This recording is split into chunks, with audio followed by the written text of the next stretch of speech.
সম্প্রতি ওরিয়ন গ্রুপের যে অনিয়ম দুর্নীতি সেটি নিয়ে দুটি ধারাবাহিক প্রতিবেদন প্রকাশ করি। এটি হচ্ছে বিদ্যুৎ খাতের যে অনিয়ম এবং তাদের যে প্রতিষ্ঠান বিদ্যুৎ খাতে সেই অনিয়মের বিরুদ্ধে আমরা প্রতিবেদন প্রকাশ করেছি।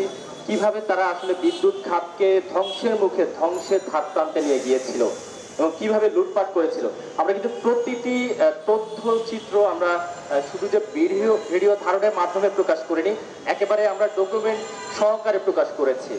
এবং সম্প্রতি যে মেয়র হানিফ ফ্লাইওভার, যেটি যাত্রাবাড়ি ফ্লাইওভার নামে পরিচিত ছিল একসময়, এবং সেখানে আসলে কি ধরনের লুটপাট হয়েছে এবং একই সাথে কিভাবে প্রকল্পের ব্যয় বৃদ্ধি করা হয়েছিল এবং ব্যাংকের টাকায় কিভাবে নিজেরা ফ্লাইওভার করে সেই ফ্লাইওভার থেকে নিজেরা বেনিফিটেড হচ্ছে। এবং একই সাথে আমরা প্রতিবেদনে কিন্তু সরাসরি দেখিয়েছি যে এই প্রকল্পে সিটি কর্পোরেশন থেকে কিন্তু এটি আন্তর্জাতিক প্রতিষ্ঠান, যিনি এই প্রতিষ্ঠানের ঠিকাদার প্রতিষ্ঠান হিসেবে হয়েছিল, কিন্তু পরবর্তীতে সেখান থেকে কিভাবে তারা এই ওরিয়ন গ্রুপ, তারা ওরিয়ন ইনফ্রাস্ট্রাকচার লিমিটেড, তাদের প্রতিষ্ঠান থেকে কিভাবে আগের যে মূল ঠিকাদার যিনি কাজ পেয়েছেন তাকে কিভাবে সরিয়ে দেওয়া হয়েছিল সেই তথ্য আমরা উপস্থাপন করেছি।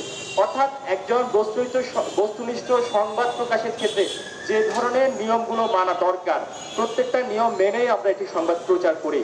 এবং আমরা দেখেছি গতকালকে আমাদের দেশ টিভিতে দুটি মামলা করেছে মানহানির, 500 করে দুটি 1000 কোটি টাকার মানহানির মামলা করেছে।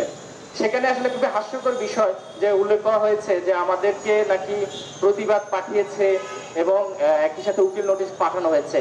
আমি সেই সংবাদের রিপোর্টার হিসেবে আমি একবারও উকিল নোটিশ পাইনি এবং প্রতিবাদ পাইনি। অর্থাৎ সেখানেও তারা মিথ্যার আশ্রয় নিয়েছে। একটি কথাই আমাদের গ্রামে প্রচলন রয়েছে যে চোরের মায়ের বড় গলা, হয়তো সেই ধরনের কোনো কিছুই হতে পারে।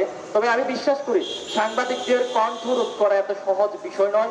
সত্য যেখানে সবসময় সত্য উত্তীর্ণ থাকে। গণমাধ্যম কর্মীরা, আমার সহকর্মী যারা আছেন, আপনারা সবসময় আমাদের পাশে থাকেন এবং সত্য বস্তুনিষ্ঠ সংবাদ প্রকাশের ক্ষেত্রে আগামীতেও থাকবেন এমনটাই প্রত্যাশা করছি। এবং সেই সাথে কোনো গণমাধ্যম কর্মী যেন হয়রানির শিকার না হয়, কারণ আমরা একেবারেই চাকরি করি বলা চলে। আমরা একটা প্রতিষ্ঠানে কর্মরত সাংবাদিক, আমরা চাকরি করি, আমরা সংবাদ প্রচার করি, মানুষের সামনে সত্য উদ্ঘাটন করি।